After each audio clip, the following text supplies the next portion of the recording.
So my name's Kaylee Watson and I'm the product owner for the HR standards at DSW, and I'm joined by my colleague Danielle. Do you want to introduce yourself? Hi everybody, my name is Danielle Taylor, so I'm a quality executive here at DSW, and people professional falls under one of my standards that I will be IQAing. So we'll just do a little bit about DSW, just for anyone who's not all that familiar with us. So we do have over 25 years experience.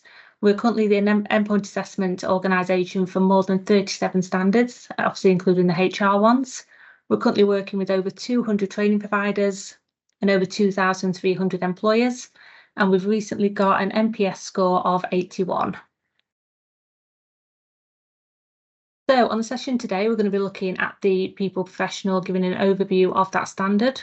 We'll be looking at the on-programme and the gateway requirements. We'll then be diving in really deeply into the assessment methods. So that's a professional discussion underpinned by a portfolio of evidence, a presentation and questioning, the assignment. We'll then be looking at the grading, and then there will be time for a Q&A at the end. However, if you do have any questions about anything as we're going through, feel free to type those into the chat. We'll be keeping an eye on those as we go through, and we'll come to those as soon as we can. So as you can see here, we've just got an overview of the standard. It is a 6-month maximum EPA duration. However, it is expected that apprentices should be able to do a first attempt of all 3 assessment methods within 6 weeks. So under the gateway section, we have got listed there the documents to be submitted to DSW when an apprentice reaches gateway. Once the apprentice has been approved gateway, there'll then be a planning meeting with the endpoint assessor, and that will be to discuss the date for the presentation materials to be submitted and the dates for the live assessments to take place. So for the presentation and questioning, those presentation materials will need to be submitted a maximum of 4 weeks after gateway. And then about a week later, it'll be the live assessment. For the professional discussion, that'll be a minimum of 2 weeks after gateway. And then once the apprentice has attempted those first 2 assessment methods, they'll then be able to go on and submit their assignment. So there isn't a requirement for them to pass those first 2 assessment methods. They just need to have attempted them to be able to submit that assignment. And then once they have attempted all 3 of those, then we'll be able to provide them with the overall grading. So during the on-programme period, the apprentices will be compiling their portfolio of evidence. They'll also be writing their presentation scoping brief. So that's essentially what their presentation is going to be based on. They'll also partially complete their professional qualification. So that will be the 2 core units, 3 specialist units, and 1 optional unit. There is a 3rd core unit, and that one is going to be the assignment, which forms the final part of endpoint assessment. And then at gateway, you'll be needing to submit to DSW the gateway declaration, the proof of level 2 English and maths, the portfolio of evidence and completed referencing table, a presentation scoping brief, and then proof of that partial completion of the professional qualification. So I'm now going to hand over to Danielle, and she's going to take us through the assessment methods. Hi everyone, so first of all is the portfolio of evidence. I know this is quite new in the HR world, so any questions that you've got, please feel free to pop them in the chat and we can go through them as we need to. So first of all is the context statements. So the portfolio of evidence will need to compile of the context statements which will detail the work-based examples, and this is usually supported by product and performance evidence. So the context statement will provide a narrative account to the assessor, allowing the apprentice to explain a specific scenario, which includes what happened, when it happened, who was involved, and what the apprentice did. Just remember, the EPA has not met the apprentice before. This is the opportunity for the apprentice to show off the fantastic work that they have done within their role and provide the assessor with the background and the context that they need. The context statement itself tells the assessor what the apprentice has done. The product and the performance evidence will show them. Examples can be given from any time during the on-programme training. So this means that the apprentices can start collecting the evidence from day 1 of their apprenticeship. So therefore, all pieces of evidence must be dated. Quality over quantity, it's a showcase. That's something we need to remember. So ensure that the statements are relevant to the KSBs. One piece of evidence can holistically cover multiple KSBs. The evidence itself must be mapped to the KSVs, so the descriptors and the amplification and the KSVs can all be found embedded within the toolkit for the apprentice to refer to. Just be aware of the command verbs in the descriptors which may not be in the KSVs. The portfolio is not directly assessed, but as a strong portfolio will support the apprentices in the discussion as they will have examples ready. So the questions, where necessary, will be tailored to the evidence seen within the portfolio.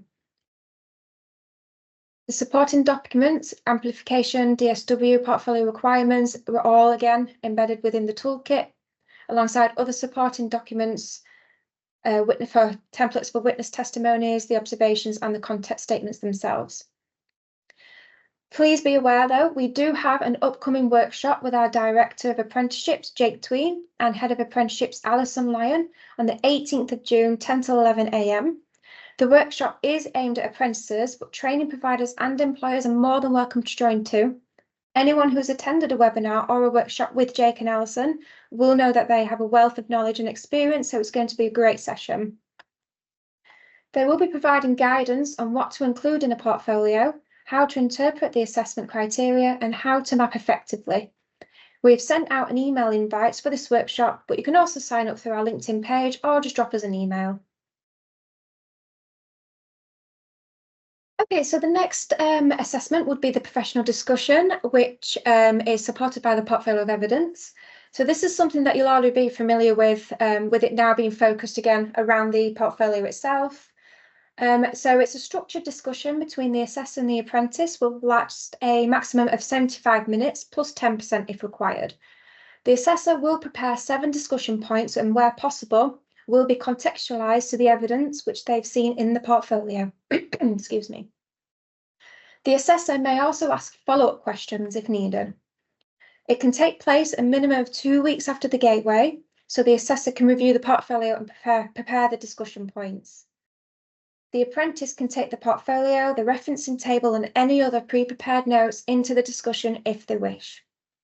Again, as per the portfolio, you can find supporting documents within the toolkit that includes the amplification, the conditions for the live assessments, and some sample questions too. Just to reinforce on the HR consultative project, we see apprentices performing really well within the professional discussion, so they can attend confident and well prepared. The difference now is that they will have a portfolio that will further support them within the professional discussion. Okay, so the presentation on the questioning, something new within the HR. So for the presentation, the apprentices should think about their role and how they've dealt with certain things such as a specific problem or a reoccurring issue or an idea or an opportunity. So something that's taken place during their on-programme training, one of the above bullet points. The apprentices' presentation should focus on their approach, the analysis and activities when dealing with this, along with their conclusions and their reflections. The apprentice will complete a 500-word scoping brief, which is basically a summary of their presentation, and then this is submitted at Gateway.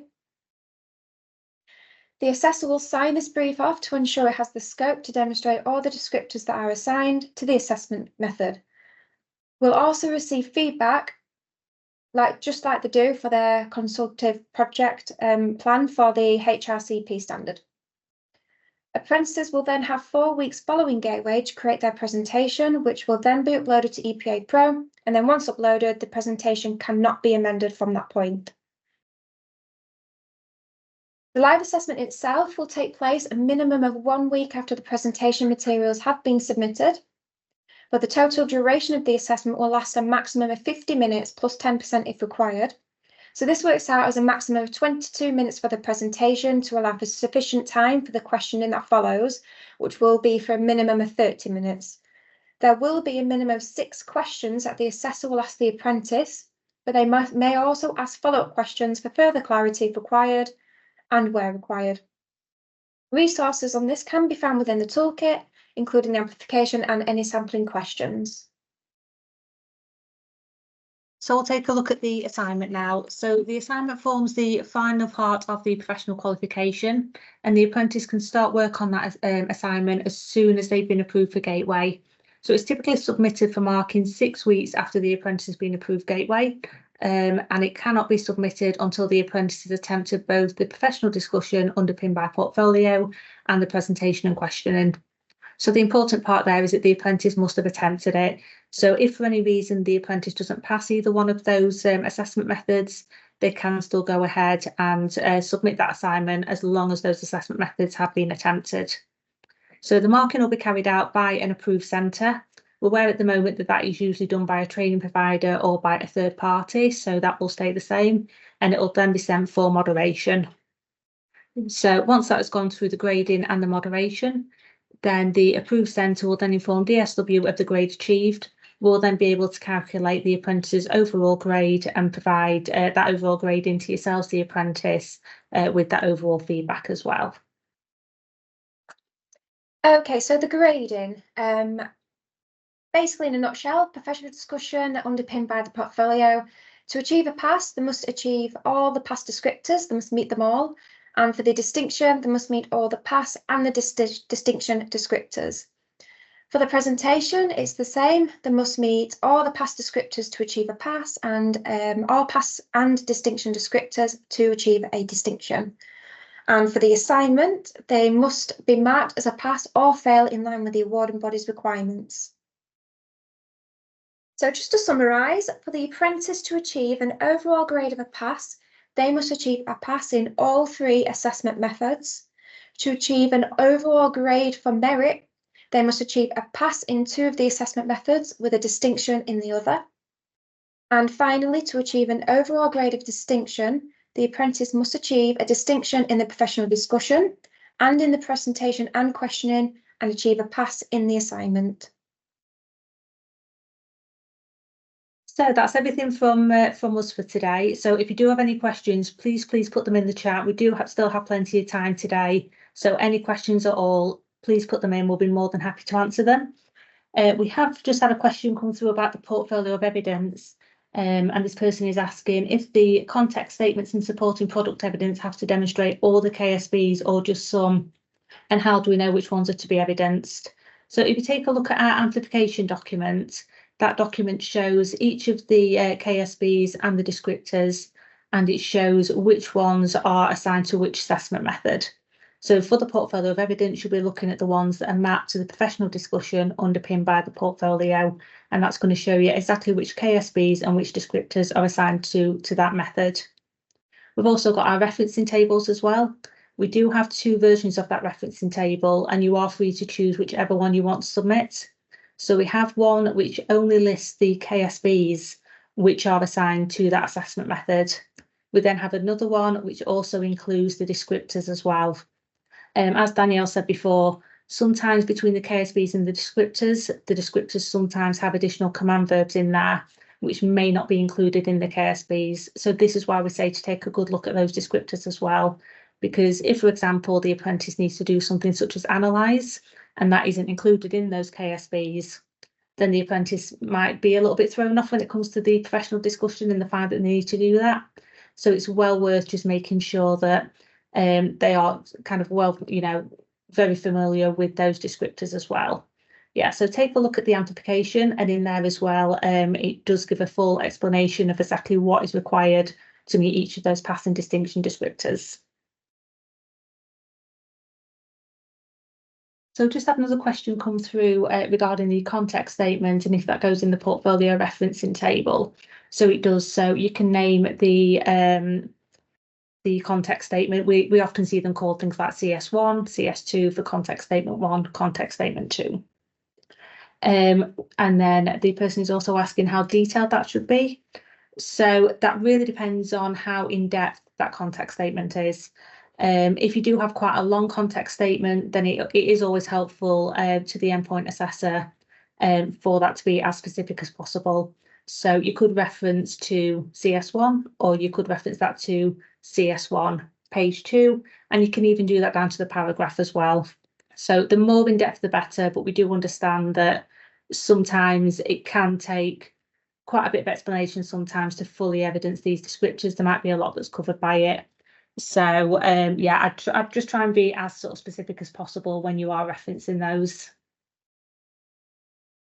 So finally, I've just put up our contact details there. We fully appreciate on these webinars, sometimes you go away from them and you think, oh, yeah, we've got all the information that we need. And then things pop up, questions get asked afterwards, whether that be later on today, in a week's time, or in 6 months' time. But if you do have any questions at all regarding the standard, please don't hesitate to get in touch with us. And we'll be more than happy to answer those questions for you and give you all the information that you need. So on behalf of myself and Danielle, just want to thank everybody for attending today. It's been lovely to see so many people attend. And as I say, any questions at all, please get in touch. But thanks for coming, everybody.